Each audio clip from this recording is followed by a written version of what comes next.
വയനാട്ടിൽ ആ മണ്ഡലം രൂപീകരിച്ചതിന് ശേഷമുള്ള ഏറ്റവും കുറഞ്ഞ പോളിംഗ് ആണ് രേഖപ്പെടുത്തിയിരിക്കുന്നത്. അതെ, കുറച്ചത്. പക്ഷേ ആ മണ്ഡലത്തെ സംബന്ധിച്ച് പറയുകയാണെങ്കിൽ പ്രിയങ്ക ഗാന്ധിയുടെ കന്നി മത്സരം അത് ദേശീയ ശ്രദ്ധ ആകർഷിക്കുന്ന മണ്ഡലമാണ്. അതിനാൽ തന്നെ ഏറ്റവും കൂടുതൽ ഭൂരിപക്ഷത്തിൽ വിജയിക്കേണ്ട ഒരു ബാധ്യത അവർക്ക് വരുന്ന ഒരു മണ്ഡലം കൂടിയാണ്. കോൺഗ്രസിനെ സംബന്ധിച്ച് അവരുടെ ദേശീയ നേതാവ് മത്സരിക്കുന്ന ഒരു ഇടമായിരുന്നു അവിടെ. പക്ഷേ അവരുടെ ഏറ്റവും ഗ്ലാമറുള്ള നേതാവ് വന്ന് മത്സരിച്ചിട്ടും പോളിംഗ് ശതമാനം ഉയർത്താൻ കഴിഞ്ഞില്ല എന്നത് അവരെ സംബന്ധിച്ച് ഏറെ ആശങ്ക നൽകുന്നതായിരിക്കും. വളരെ മറ്റു പ്രധാനപ്പെട്ട കാര്യം എന്ന് പറയുന്നത് പൊതുവിൽ വയനാട്ടുകാർക്കുള്ളൊരു മടുപ്പ് പ്രകടമായി എന്ന് തോന്നുന്നു. കാരണം LDF മുന്നോട്ട് വെച്ചൊരു കാര്യമുണ്ട്, രാഹുൽ ഗാന്ധിയുടെ രാഷ്ട്രീയ വഞ്ചന എന്ന് പറയുന്ന പ്രശ്നം അതെന്നായി ചർച്ച ചെയ്യപ്പെട്ടിട്ടുണ്ട്. അത് മാത്രമല്ല ദുരന്ത സമയത്ത് ഈ പറയുന്ന ആളുകളൊന്നും സംസാരിക്കാൻ ഉണ്ടായിരുന്നില്ല എന്നതും ചർച്ച ചെയ്തിട്ടുണ്ട്. അതുകൊണ്ട് തന്നെ അതിലൊരു കാര്യം എന്താ വെച്ചാൽ മനു, കാരണം ഈ വയനാട്ടുകാർക്ക് ഇപ്പോൾ ഒരു തെരഞ്ഞെടുപ്പ് നേരിടേണ്ട ഒരു സാഹചര്യം ഒന്നും ആയിരുന്നില്ലല്ലോ. കാരണം അവരുടെ ജീവിതമൊക്കെ വലിയൊരു പ്രതിസന്ധി, ഒരു നാട് മുഴുവൻ പ്രളയത്തിൽ ഉരുൾപൊട്ടൽ ഒലിച്ചു പോയൊരു ഒരു സാഹചര്യമായിരുന്നു. അപ്പോഴാണ് രാഹുൽ ഗാന്ധി മണ്ഡലത്തെ കൈവിട്ടു പോവുകയും പിന്നീട് അവിടെ ബൈ ഇലക്ഷൻ വരുന്നത്. ഇപ്പോൾ കഴിഞ്ഞ ദിവസം നടന്ന പോളിംഗ് പരിശോധിച്ചാൽ തന്നെ നമുക്ക് മനസ്സിലാകുന്നതാണ്. ഓരോ ബൂത്തിലും ഏകദേശം പോളിംഗിന്റെ സമയം അവസാനിച്ചപ്പോൾ തന്നെ കൃത്യമായി എല്ലാ ബൂത്തുകളിലെയും പോളിംഗ് അവസാനിക്കുന്ന രീതിയിലായിരുന്നു. കൃത്യമായ UDF ചൊവ്വയുള്ള ഒരു മണ്ഡലമാണ്. പ്രത്യേകിച്ചും മുസ്ലിം ലീഗിന് വലിയ ഭൂരിപക്ഷമുള്ള പല മണ്ഡലങ്ങളുള്ള ഒരു പ്രദേശം കൂടിയാണ്. എന്നിട്ടും അവർക്ക് പോളിംഗ് ശതമാനം ഉയർത്താൻ കഴിഞ്ഞില്ലെങ്കിൽ അത് വളരെ പ്രധാനപ്പെട്ട ഒരു ചോദ്യം തന്നെയാണ്. നമ്മൾ ഇത് സംസാരിക്കുന്ന സമയത്ത് ഇതിനൊക്കെ മറുപടി പറയാൻ അനൂപ് വയനാട്ടിൽ നിന്ന് ചേരുന്നുണ്ട്. Anoop, good morning.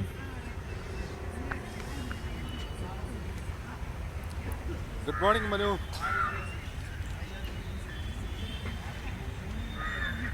ഞാൻ മാത്രമല്ല, 3 പേരുണ്ട്. കുട്ടേട്ടനുണ്ട്, ബെനിഷയുണ്ട്. Good morning. Yes, good morning Kuttettan. ഞങ്ങൾ രാവിലെ തന്നെ അനൂപായിട്ട് വാട്സാപ്പിൽ സംസാരിച്ചുകൊണ്ടിരിക്കുന്ന ഒരു വയനാട്ടിലെ വിഷയം സംബന്ധിച്ച്. അനൂപ്, ഞങ്ങളിങ്ങനെ തെരഞ്ഞെടുപ്പ് കഴിഞ്ഞതിനെ കുറിച്ച് സംസാരിക്കുകയായിരുന്നു. പ്രത്യേകിച്ചും വയനാട്ടിലും ചേലക്കരയിലും കഴിഞ്ഞല്ലോ, ഇനിയിപ്പോൾ പാലക്കാട് ബാക്കി നിൽക്കുകയാണ്. ഞങ്ങൾക്ക് ആശ്വസിക്കാൻ സമയമായിട്ടില്ല. പക്ഷേ നിങ്ങളൊക്കെ ഒന്ന് നടുവ് നിവർത്തി. കാരണം വെച്ച് കഴിഞ്ഞാൽ ഇനി അത്തരത്തിലൊരു തിരക്കില്ലല്ലോ. പക്ഷെ ഉടൻ അനൂപ് നമ്മൾ പാലക്കാടൊക്കെ വരുത്തും. ആണോ? അപ്പോൾ പണി തീരുന്നില്ല. അനൂപ്, പ്രശ്നം അതല്ല. ഈ വയനാട് മണ്ഡലം രൂപീകരിച്ചതിന് ശേഷമുള്ള ഏറ്റവും കുറഞ്ഞ പോളിംഗ് ആണ് ഇന്നലെ രേഖപ്പെടുത്തിയത്. 65 സംതിങ് ആണ് പോളിംഗ് ശതമാനം രേഖപ്പെടുത്തിയിരിക്കുന്നത്. UDFനെ സംബന്ധിച്ച്, കോൺഗ്രസിനെ സംബന്ധിച്ച് അവരുടെ ഏറ്റവും പ്രധാനപ്പെട്ട ഏറ്റവും ഗ്ലാമറുള്ള ദേശീയ നേതാവ് മത്സരിച്ചിട്ട്, പ്രിയങ്ക ഗാന്ധി മത്സരിച്ചിട്ട് പോളിംഗ് ശതമാനം ഇത്രയും കുറഞ്ഞു പോകുന്നത് എന്തുകൊണ്ടാണ് എന്ന ചർച്ച ഉയരുന്നുണ്ടോ? ഏത് രീതിയിലാണ് പോളിംഗ് ശതമാനം കുറഞ്ഞതിനെക്കുറിച്ചുള്ള വിലയിരുത്തലുകൾ രണ്ട് ക്യാമ്പുകളിൽ നിന്ന്, UDFന്റെയും LDFന്റെയും ക്യാമ്പുകളിൽ നിന്ന് വരുന്നത്? പ്രതികൂലമാകും ഇത്തരത്തിലുള്ള ഒരു പോളിംഗ് നില. ഏറ്റവും അവസാനത്തെ കണക്ക് പുറത്തു വന്നില്ലെങ്കിൽ പോലും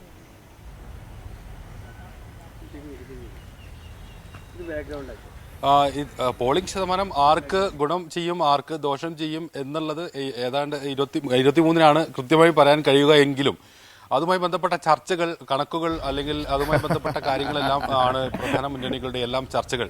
നമുക്കറിയാം 2019 രാഹുൽ ഗാന്ധിയുടെ ഒരു വരവ്, അന്ന് 80% അന്ന് പോളിംഗ് ഉണ്ടായിരുന്നത്. 64% വോട്ടുകൾ രാഹുൽ ഗാന്ധി നേടുകയുണ്ടായി. വലിയ രീതിയിൽ കൊട്ടിഘോഷിച്ച് ആണ് രാഹുൽ ഗാന്ധിയുടെ ഒരു വരവ് വയനാട്ടിലേക്ക് ഉണ്ടായിരുന്നത് 2019. അതോടുകൂടി വയനാട് ഒരു വലിയ ദേശീയ പ്രാധാന്യത്തിലേക്ക് ഉയരുകയും ചെയ്തു. പിന്നീട് ഉണ്ടായിട്ടുള്ള ഒരു പോളിംഗ് നിരക്കും രാഹുലിന്റെ ഭൂരിപക്ഷവും എല്ലാം പരിശോധിക്കുകയാണെങ്കിൽ പിന്നീടുണ്ടായിട്ടുള്ള തെരഞ്ഞെടുപ്പിൽ 2014 രാഹുലിന്റെ ഭൂരിപക്ഷം ഇടിഞ്ഞു, പോളിംഗ് ശതമാനവും ഇടിഞ്ഞു. പിന്നീട് 2024 ആകുമ്പോഴാവട്ടെ, 2019 നിന്ന് പിന്നീട് 2024 ആകുമ്പോഴാവട്ടെ പോളിംഗ് ശതമാനത്തിൽ വലിയ കുറവുണ്ടാവുകയും രാഹുലിന്റെ ഭൂരിപക്ഷം ഇടുകയും ചെയ്തു. അതേ ഒരു സ്വഭാവം മണ്ഡലത്തിൽ ഈ പോളിംഗ് ശതമാനത്തിൽ ഇത്തവണയും ഉണ്ടായി എന്നുള്ളതാണ് ഏറെ പ്രധാനപ്പെട്ട കാര്യം. ഞാൻ നേരത്തെ പറഞ്ഞൊരു തെറ്റുണ്ട്. 2019 ശേഷം 2024 തെരഞ്ഞെടുപ്പ്, അതിനുശേഷം വന്ന ഉപതെരഞ്ഞെടുപ്പ്, ഈ കാര്യങ്ങളാണ് സൂചിപ്പിച്ചത്. ഇപ്പോൾ ഏറ്റവും ഒടുവിൽ 65% എത്തി നിൽക്കുന്നു എന്ന് പറയുമ്പോൾ കഴിഞ്ഞ ലോക്സഭാ തെരഞ്ഞെടുപ്പിലെ പോളിംഗ് ശതമാനത്തോളം ഏതാണ്ട് 8% കുറവാണ് രേഖപ്പെടുത്തിയിരിക്കുന്നത്. 2019 അപേക്ഷിച്ച് നോക്കുമ്പോൾ ഏതാണ്ട് 16% കുറവ്. പൊതുവിൽ വോട്ടർമാരുടെ ഭാഗത്തു നിന്ന് ഉണ്ടായിട്ടുള്ള ഈ നിസ്സംഗതയ്ക്ക്, തെരഞ്ഞെടുപ്പ് പ്രക്രിയയോട് കാണിച്ച ഈ നിസ്സംഗതയ്ക്ക് എന്താണ് കാരണം എന്ന് അന്വേഷിക്കുമ്പോൾ അതിന്റെ പ്രധാനമായും അത് സൂചിപ്പിക്കുന്ന പ്രധാനപ്പെട്ട കാരണങ്ങൾ, ഈ 2024 ഏപ്രിലിൽ രാഹുൽ ഗാന്ധി ഇവിടെ മത്സരിക്കുന്ന സമയത്ത് രാഹുൽ ഗാന്ധി റായ്ബറേലിയുടെ സ്ഥാനാർത്ഥിത്വം പറഞ്ഞിരുന്നില്ല. രണ്ടിടങ്ങളിൽ മത്സരിക്കുന്നത് യഥാർത്ഥത്തിൽ, അല്ലെങ്കിൽ നേരത്തെയും വിവിധ ദേശീയ നേതാക്കളെല്ലാം ആ വിധത്തിൽ മത്സരിക്കാറുണ്ടായിരുന്നുണ്ടെങ്കിലും നേരത്തെ തന്നെ ഈ സ്ഥാനാർത്ഥിത്വം പ്രഖ്യാപിക്കാറുണ്ട്. പിന്നീട് വയനാട്ടിൽ രാഹുൽ ഗാന്ധി എന്നാൽ റായ്ബറേലിയിലെ സ്ഥാനാർത്ഥിത്വത്തെ സംബന്ധിച്ച് ഒരു സൂചന പോലും ആ ഘട്ടത്തിൽ നൽകിയിട്ടുണ്ടായിരുന്നില്ല എന്നുള്ളതാണ്. ആ ഘട്ടത്തിൽ വലിയ ഒരു രാഷ്ട്രീയ ചോദ്യമായി തന്നെ, അല്ലെങ്കിൽ രാഷ്ട്രീയ പ്രചരണ വിഷയമായി തന്നെ ഈ വിഷയം മാറുകയും ഇത് LDF ഉൾപ്പെടെ ഈ വിധം രാഷ്ട്രീയമായ ചോദ്യങ്ങൾ ഉന്നയിക്കുകയും ചെയ്തുവെങ്കിലും രാഹുൽ ഗാന്ധിയോ UDFോ കോൺഗ്രസോ ഒന്നും ഈ കാര്യത്തിൽ ഒരു മറുപടി പറയുകയും ഉണ്ടായില്ല. എന്ന് മാത്രമല്ല, റായ്ബറേലിയിലെ വിജയത്തിന് ശേഷം പിന്നീട് പെട്ടെന്ന് ഇത് വയനാട് ഉപേക്ഷിക്കുകയും പ്രിയങ്ക ഗാന്ധിയെ സ്ഥാനാർത്ഥിയായി പ്രഖ്യാപിക്കുകയാണ് ഉണ്ടായത്. ഇത് പൊതുവിൽ മണ്ഡലത്തിലെ ഒരു നിഷ്പക്ഷ വോട്ടർമാർക്കുണ്ടാക്കിയ ഒരു നിരാശ ഈ പോളിംഗിൽ പ്രകടമായിരുന്നു എന്നുള്ളതും ഒരു കാരണമാണ്. മറ്റൊരു പ്രധാനപ്പെട്ട കാരണം വയനാടിന് അടിസ്ഥാന പ്രശ്നങ്ങളെല്ലാം ഇപ്പോഴും നിലനിൽക്കുകയാണ്. കേന്ദ്ര സർക്കാർ ഏത് വിധത്തിലാണോ ഈ പ്രശ്നത്തിൽ ഇടപെടേണ്ടത്, കേന്ദ്ര നിലപാടുകൾ ഏത് വിധത്തിലാണോ ഈ കാര്യങ്ങളെല്ലാം നിർണായകമായത് എന്നത് വളരെ പ്രധാനപ്പെട്ടതാണ്. അതിൽ പ്രധാനപ്പെട്ട രണ്ട് വിഷയങ്ങളാണ്. ഒന്ന്, രാത്രികാല ഗതാഗത നിരോധനം. വയനാടിൻ്റെ ഒരു കാർഷിക സമ്പദ് വ്യവസ്ഥയ്ക്ക് വലിയ തിരിച്ചടിയായിട്ടുള്ളൊരു നിരോധനമായിരുന്നു ഈ NH 766 രാത്രികാല ഗതാഗത നിരോധനം. കോൺഗ്രസ് 3 ഇടങ്ങളിൽ ഭരിച്ചപ്പോഴും ഇതിന് പരിഹാരമുണ്ടായതില്ല. 2019 ഈ വിഷയങ്ങൾ പ്രധാനമായും ഉയർത്തിയാണ് രാഹുൽ ഗാന്ധി പ്രചാരണം ആരംഭിച്ചതും അതുമായി ബന്ധപ്പെട്ട് കാര്യങ്ങൾ നടത്തിയതുമെല്ലാം. 2019 മുതൽ ഈ മണ്ഡലത്തിൽ ഈ വിഷയവുമായി ബന്ധപ്പെട്ട ചർച്ചകളുണ്ട്. എന്നാൽ ഇത് പാർലമെന്റിൽ എത്തിയിട്ടില്ല എന്നുള്ളതാണ്. പാർലമെന്റിൽ ഈ വിഷയവുമായി ബന്ധപ്പെട്ട ഒരു സ്വകാര്യ ബില്ല് പോലും രാഹുൽ ഗാന്ധിക്ക് അവതരിപ്പിക്കാനായില്ല. ഇതുമായി ബന്ധപ്പെട്ട് ഒരു സമ്മർദ്ദ ശക്തിയാവാൻ രാഹുൽ ഗാന്ധിയുടെ ഈ പാർലമെന്റ് അംഗത്വം, വയനാട് മണ്ഡലത്തെ പ്രതിനിധിച്ചുള്ള ഈ പാർലമെന്റ് അംഗത്വത്തിന് അല്ലെങ്കിൽ അതിന് സാധിച്ചില്ല എന്നുള്ളത് ഏറെ പ്രധാനപ്പെട്ട കാര്യമാണ്. ഈ വന്യമൃഗശല്യ പ്രതിരോധത്തിനായുള്ള നിയമ ഭേദഗതി ഉൾപ്പെടെ കേന്ദ്ര സർക്കാരിന്റെ പരിധിയിൽ അല്ലെങ്കിൽ കേന്ദ്ര സർക്കാരിന്റെ ഇടപെടൽ ആവശ്യമായ കാര്യമാണ്. എന്നാൽ ഇതിലൊന്നും തന്നെ ഒരു സമ്മർദ്ദ ശക്തിയെ രാഹുൽ ഗാന്ധിക്ക് ഇടപെടാൻ കഴിഞ്ഞിട്ടില്ല എന്നുള്ള കാര്യം കൊണ്ട് ഇത്തരത്തിൽ ഒട്ടേറെ വിഷയങ്ങൾ, ഈ വിഷയങ്ങളിലുള്ള ഒരു പൊതു ഇടപെടൽ രാഹുൽ ഗാന്ധിയുടെ പാർലമെന്റേറിയൻ എന്ന നിലയിൽ വലിയ പരാജയമായിരുന്നു. ഏതായാലും ഒരു വൈകാരികമായ ഒരു ഈ നെഹ്റു കുടുംബത്തോടുള്ള അല്ലെങ്കിൽ ആ വിധത്തിലുള്ള ഒരു വൈകാരികമായ അടുപ്പം പരമാവധി അല്ലെങ്കിൽ അതുമായി ബന്ധപ്പെട്ട കാര്യങ്ങൾ പരമാവധി പ്രചരണത്തിന് ഉപയോഗിച്ചുകൊണ്ട് ഒരു വൈകാരിക പ്രചരണം മാത്രമാണ് രാഹുൽ ഗാന്ധിയുടെ ഭാഗത്തുനിന്ന് ഉണ്ടായത്. രാഷ്ട്രീയ വിഷയങ്ങൾ കൈകാര്യം ചെയ്യാൻ പറ്റിയില്ലെന്ന് മാത്രമല്ല, ഈ പൊതുവിൽ ഈ 2019 മുതൽ ആവർത്തിക്കുന്ന ഈ വിഷയങ്ങൾ തന്നെ വീണ്ടും വീണ്ടും പ്രിയങ്കയും ആവർത്തിക്കുന്ന ഒരു സാഹചര്യമെല്ലാം ഉണ്ടായി. ഇതെല്ലാം പൊതുവിൽ മണ്ഡലത്തിൽ ഒരു നിസ്സംഗ സമീപനം, നെഹ്റു കുടുംബത്തിന്റെ പേരിലുള്ള വൈകാരികമായ പ്രശ്നം അത്രയും അവതരിപ്പിച്ചിട്ടും പോളിംഗ് ശതമാനം ഉയർത്താൻ കഴിയാതിരുന്നതിനെ കുറിച്ചുള്ള ചർച്ചകൾ എങ്ങനെ UDF ക്യാമ്പിൽ പോകുന്നു എന്നതാണ് നമുക്കറിയേണ്ടത്. അങ്ങനെ അപ്പോൾ അനൂപ് പറഞ്ഞതനുസരിച്ചാണെങ്കിൽ ഈ പറയുന്ന LDF മുന്നോട്ട് വെച്ച രാഷ്ട്രീയ പ്രശ്നങ്ങൾ ചർച്ചയായിട്ടുണ്ട്, വലിയ തോതിൽ ചർച്ചയായിട്ടുണ്ടെന്ന് വേണം മനസ്സിലാക്കാൻ. പ്രത്യേകിച്ചും ഈ പറയുന്ന നിരവധി പ്രശ്നങ്ങൾ 2019 രാഹുൽ ഗാന്ധി വന്നപ്പോൾ പറഞ്ഞത് എന്താണോ അതേ കാര്യങ്ങൾ തന്നെയാണ് പ്രചരണ സമയത്ത് പ്രിയങ്ക ഗാന്ധി ഇത്തവണയും പറയാനുണ്ടായിരുന്നത്. അപ്പോൾ കഴിഞ്ഞ 5 വർഷക്കാലം രാഹുൽ പാർലമെന്റിൽ എന്തു ചെയ്തു എന്ന വളരെ പ്രധാനപ്പെട്ട ചോദ്യം അവിടെ ബാക്കി നിൽക്കുന്നുണ്ട്. അതൊന്ന്. മറ്റൊന്ന്, ഈ വലിയ ദുരന്ത സമയത്ത് ഇടപെടലുകൾ ഏത് തരത്തിലായിരുന്നു രാഹുലിൻ്റെ ഭാഗത്തു നിന്ന് വന്നത്? ഈ മുഴുവൻ ആളുകളെയും ഒരുമിപ്പിച്ച് നിർത്തിക്കൊണ്ട് കേന്ദ്രത്തിനെതിരെ ആ രീതിയിൽ വയനാടിന് വേണ്ടി ഒരു ശബ്ദമുയർത്താൻ രാഹുൽ ഗാന്ധിക്ക് കഴിഞ്ഞിട്ടുണ്ടോ എന്ന വിഷയവും വളരെ ശക്തമായ രീതിയിൽ വയനാട്ടിൽ ചർച്ചയായിട്ടുണ്ട് എന്നാണോ നമ്മൾ അതിൽ നിന്ന് മനസ്സിലാക്കേണ്ടത്?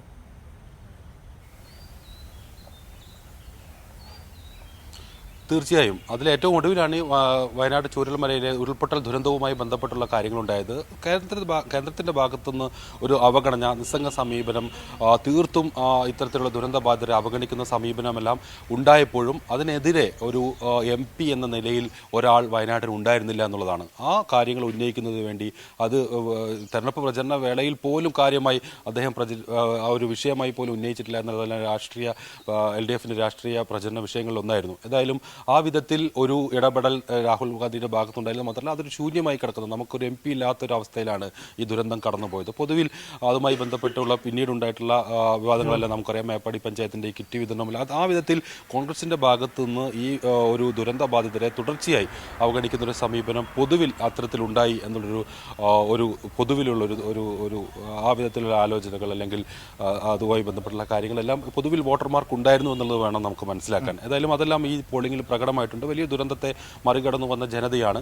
ആ ജനത അതിജീവനത്തിന്റെ ശ്രമത്തിലാണ്.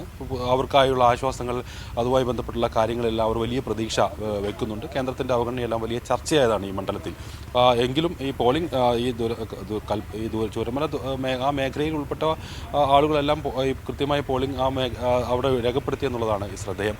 പക്ഷേ പൊതുവിൽ മണ്ഡലത്തിൽ വോട്ടർമാർ ഈ തെരഞ്ഞെടുപ്പിലൂടെ നിസ്സംഗത കാണിച്ചു. ഏതാണ്ട് 8% പോളിംഗ് താഴ്ന്നു എന്ന് പറയുമ്പോൾ ഈ വലിയ രീതിയിൽ ആഘോഷിച്ചു കൊണ്ടുവന്ന പൊലിപ്പിച്ചു കൊണ്ടുവന്ന ഈ രാഷ്ട്രീയ പ്രചരണം അല്ലെങ്കിൽ പ്രിയങ്ക ഗാന്ധിയുടെ പ്രചരണങ്ങളൊന്നും ജനങ്ങൾ പൂർണ്ണമായും ഏറ്റെടുത്തിട്ടില്ല എന്നുള്ളതാണ്. വലിയ ഭൂരിപക്ഷം മണ്ഡലത്തിൽ നേടുമെന്നൊരു അവകാശവാദത്തോടു കൂടിയാണ് പ്രിയങ്ക ഗാന്ധിയെ തെരഞ്ഞെടുപ്പിൽ ഇവിടെ സ്ഥാനാർത്ഥിയായി പ്രഖ്യാപിച്ചതെങ്കിലും ആ വിധത്തിൽ പ്രിയങ്ക ഗാന്ധിക്ക് ഒരു സ്വാധീനം വോട്ടർമാരിൽ ഉണ്ടായിരുന്നില്ല എന്നുള്ളതാണ്. പാർലമെന്റിലേക്ക് പുതുതായി പ്രവേശിക്കുന്ന അല്ലെങ്കിൽ പാർലമെന്ററി രംഗത്തേക്ക് പുതുതായി പ്രവേശിക്കുന്ന AICC ജനറൽ സെക്രട്ടറിക്ക് ഈ വിധത്തിൽ ഒരു പ്രതികരണം ലഭിച്ചത് ഏതായാലും പ്രിയങ്ക ഗാന്ധിയെ സംബന്ധിച്ചും ഒരു തിരിച്ചടിയാണ്. പൊതുവിൽ മണ്ഡലത്തിൽ ഏതായാലും ഈ കണക്കുകൾ സംബന്ധിച്ചുള്ള വലിയ സജീവ ചർച്ചകൾ ഉയരുന്നൊരു ഘട്ടമാണിത്. വിവിധ മുന്നണികൾ അവരവരുടെ വോട്ടുകൾ തങ്ങൾക്ക് ലഭിച്ചു എന്ന് അവകാശപ്പെടുന്നു. LDF കൃത്യമായി പറയുന്നത് LDFിൻ്റെ രാഷ്ട്രീയ പ്രചരണത്തോട് ഒരു ക്രിയാത്മകമായ പ്രതികരണം വോട്ടർമാരിൽ നിന്നുണ്ടാവുകയും LDF വോട്ടുകൾ കൃത്യമായി പോൾ ചെയ്യപ്പെട്ടു എന്നുമാണ്. UDFും കഴിഞ്ഞ ദിവസം ഇതുമായി ബന്ധപ്പെട്ട് സംസാരിച്ചപ്പോൾ അതുമായി ബന്ധപ്പെട്ട നേതൃത്വവുമെല്ലാം UDFിൻ്റെ വോട്ടുകൾ തങ്ങൾക്ക് കൃത്യമായി ലഭിച്ചു എന്ന് പറഞ്ഞു. എങ്കിലും ഇതെല്ലാം അവകാശവാദങ്ങൾ മാത്രമാണ്. വോട്ടിംഗ് കണക്കുകൾ ആരെ തുണയ്ക്കുമെന്നുള്ള കാര്യം ഏതായാലും 23-ന് അറിയാം. ഏതായാലും ഇത് സംബന്ധിച്ചുള്ള ചർച്ചകൾ വളരെ സജീവമായി മണ്ഡലത്തിൽ ഇപ്പോൾ നടക്കുകയാണ്.